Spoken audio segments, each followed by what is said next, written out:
Hello aspirants, আমি কিছুদিন আগে WBCS 2022-এর কাট অফ নিয়ে একটা ভিডিও দিয়েছিলাম মেন পরীক্ষাতে। তো আমার অনুমান মোটামুটি 865, 870 এরকম একটা রেঞ্জে থাকবে কাট অফ।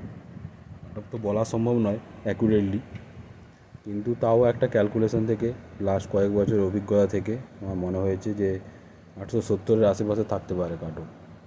তো রেজাল্ট কিন্তু আমার মনে হচ্ছে বেরিয়ে যাবে, নীলাদ্রিবাবু বলেছেন যে অক্টোবরের শুরুতে।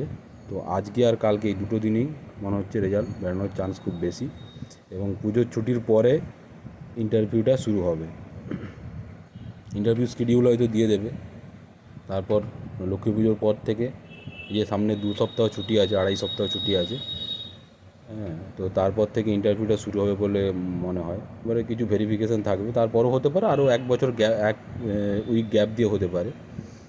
হ্যাঁ, যেহেতু ভেরিফিকেশানগুলো করাতে হবে, অনেক সই করাতে হয়। তো দেখা যাক আজকে রেজাল্ট বেরোয় কি না, তবে আমার মনে হচ্ছে বেরিয়ে যাবে। তবে যাদের নাম্বার মোটামুটি 900-র কাছাকাছি আছে, মানে 880, 900 এরকম একটা অনুমান যে হতে পারে, তো তারা কিন্তু বসে না থেকে ইন্টারভিউর প্রিপারেশান শুরু করে দেবে। এই ছিল বক্তব্য। আর মিসলেনিয়াস নিয়ে আমি ভিডিও কোনো বানাইনি, মিসলেনিয়াস ভিডিও বানাবো, আমার সময় হয়ে উঠছে না কাজের চাপে। তো মিসলেনিয়াস আমার যেটা মনে হয়, আমি একটু বলে রাখি, মিসলেনিয়াস পরীক্ষাতে কোশ্চেন আমি 2019-এও পরীক্ষা দিয়েছিলাম, 2019-এ আমি ইন্টারভিউও দিয়েছি, কিন্তু আমার যেটা মনে হয় 2019-এর থেকে কোশ্চেন তুলনামূলক এবারে সহজ হয়েছে। তো 19-এর যে ওই 54% ছিল বোধহয় ইউআর কাট অফ, তো সেই 54% কাট অফ থেকে কিন্তু এবারে অনেকটাই বেশি হবে। ঠিক আছে, সেই অ্যানালাইজ আমি পরে করব।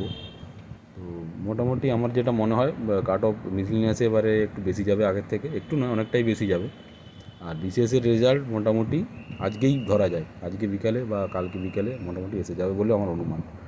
ঠিক আছে, আমিও একজনের সাথে কথা বলেছি, পিএসসিতে আমি যাই আমার অফিসের কাজে, মাঝে মাঝেই যাই, কিন্তু আমার মনে হচ্ছে আজকেই বেরোবে রেজাল্ট। ঠিক আছে, তো দেখো তোমরা বিকেলে দেখো, হ্যাঁ, আমাদের ওয়েবসাইটে দেখো, বিকেলে এসে যাবে আজকে রেজাল্ট।